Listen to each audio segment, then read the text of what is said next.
Hola amigos, bienvenidos a FHP Books. FHP son mis iniciales y Books son los libros que publico en Amazon KDP. La mayor parte de esos libros están relacionados con el cine. No todos, pero la mayor parte de los libros que he publicado en Amazon KDP están relacionados con el séptimo arte. Están clasificados por géneros cinematográficos, los libros que tengo publicados allí. Y hoy voy a hablar concretamente de uno de esos géneros, de uno de esos estilos, de uno de esos subgéneros más bien, que es el giallo. El giallo es el thriller a la italiana, el suspense a la italiana, que tiene unas características bastante particulares, una idiosincrasia muy propia. El giallo originalmente surgió como una adaptación a la gran pantalla del género detectivesco de las novelas de estilo bolsilibro que eran muy populares en la Italia de la posguerra. En la Italia de la posguerra, en los años 50, se pusieron de moda entre las clases populares este tipo de bolsilibros, este tipo de lo que en España también conocemos como novelas de aduro, y que originalmente en Estados Unidos, procede esta moda de los Estados Unidos de los años 20 y 30, allí se llamaba pulp, literatura pulp o pulp fiction, y esta pulp fiction en Estados Unidos dio lugar a autores tan emblemáticos como el gran Robert Irving Howard, el padre, el creador de Conan el Bárbaro, o también otros autores como Clark Ashton Smith. Pues allí en Estados Unidos estaba la revista Weird Tales, donde estos autores escribían y publicaban sus obras.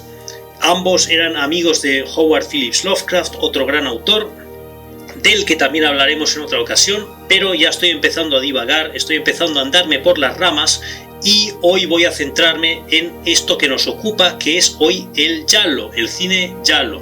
Pues como decía, el giallo originalmente en Italia se puso de moda como género literario o como una especie de versión italiana de las novelas de detectives tradicionales, habituales, los cuentos de misterio, los cuentos de detectives de suspense, como por ejemplo los de autores como Agatha Christie, George Simenon, etc. Este tipo de novelas detectivescas que tenían una estructura bastante clara, un esqueleto argumental, una trama bastante característica, que era, se producía un asesinato y entonces había una investigación, había un detective que investigaba el crimen, había una serie de sospechosos y al final se descubría al asesino. Esta es la estructura concreta, la estructura más sencilla, la estructura más habitual de este tipo de historias de detectives.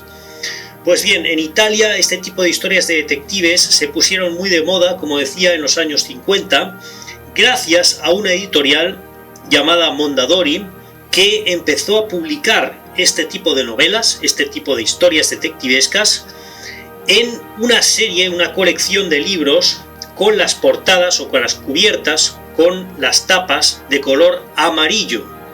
Y de ahí viene el nombre giallo, pues giallo significa amarillo en italiano. Giallo es simplemente el color amarillo en italiano, el plural es gialli. Entonces este estilo detectivesco tomó además otras características una vez fue adaptado a la gran pantalla. Uno de los primeros directores italianos que adaptó el giallo a la gran pantalla fue el gran Mario Bava. Mario Bava es probablemente el pionero del subgénero giallo en Italia, y Mario Bava también estaba bastante influenciado por la obra del gran cineasta británico Alfred Hitchcock.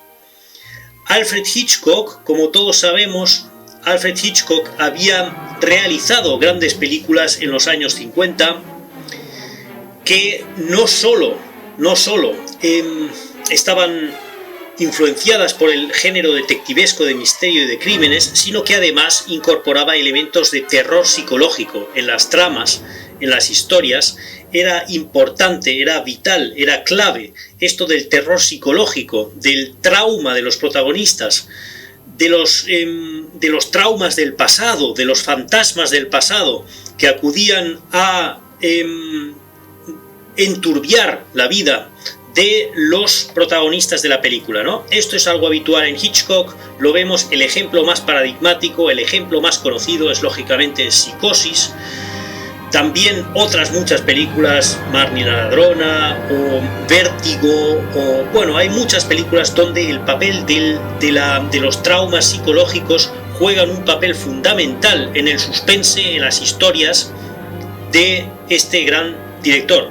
Y Mario Bava adaptó esto al giallo a la italiana. Mario Bava nos brindó una gran película llamada La muchacha que sabía demasiado, y incluso en el título vemos aquí los paralelismos con Hitchcock, porque Hitchcock había realizado también una película llamada El hombre que sabía demasiado, ¿no? Con James Stewart, etc.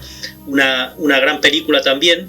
Y Mario Bava rindió tributo a Hitchcock también incluso en el título, no solo en el estilo, no solo en esto del terror psicológico, sino también no solo incorporando elementos de terror psicológico hitchcockiano en su película y en sus películas de ahora en adelante, sino que también incluso en el título nos realiza un guiño a Hitchcock. Mario Bava además había realizado antes algunos films de temática gótica, del terror gótico a la italiana, que a su vez era una especie de adaptación del terror gótico clásico, del terror gótico habitual, de castillos abandonados, de fantasmas, de vampiros, de monstruos, etc., que era bastante popular también gracias a la productora británica Hammer. La productora británica Hammer había realizado en los años 50 o más adelante también bastantes películas de este tipo de terror gótico, sobre todo sobre vampiros, fantasmas, castillos abandonados, etc. Uno de los actores más emblemáticos de la Hammer es el famoso Christopher Lee, uno de los más importantes actores que encarnó a Drácula después de Bela Lugosi, ¿no? El Drácula clásico de los años 30. Pues bien, Mario Bava, además de incorporar elementos de Hitchcock, del terror psicológico, incluyó también elementos del terror gótico, del terror clásico, del terror de este tipo de elementos, castillos abandonados, castillos encantados, fantasmas, etc., terror paranormal, terror sobrenatural. Más adelante hubo otros autores que empezaron a brillar y a destacar en el cine giallo. El más famoso de todos ellos es probablemente Dario Argento. Dario Argento dirigió, entre otras películas, Profondo Rosso, Deep Red y también Suspiria. Ambas películas tienen una estética y una atmósfera sobresaliente, absolutamente fascinante, las imágenes y también las bandas sonoras de los Goblin, entre otros compositores. Pero antes de realizar Profondo Rosso, Dario Argento había también realizado una especie de trilogía que constaba de 3 películas que, si bien no estaban relacionadas entre ellas en lo argumental, tenían una estructura bastante similar, y lo que además las hacía similares es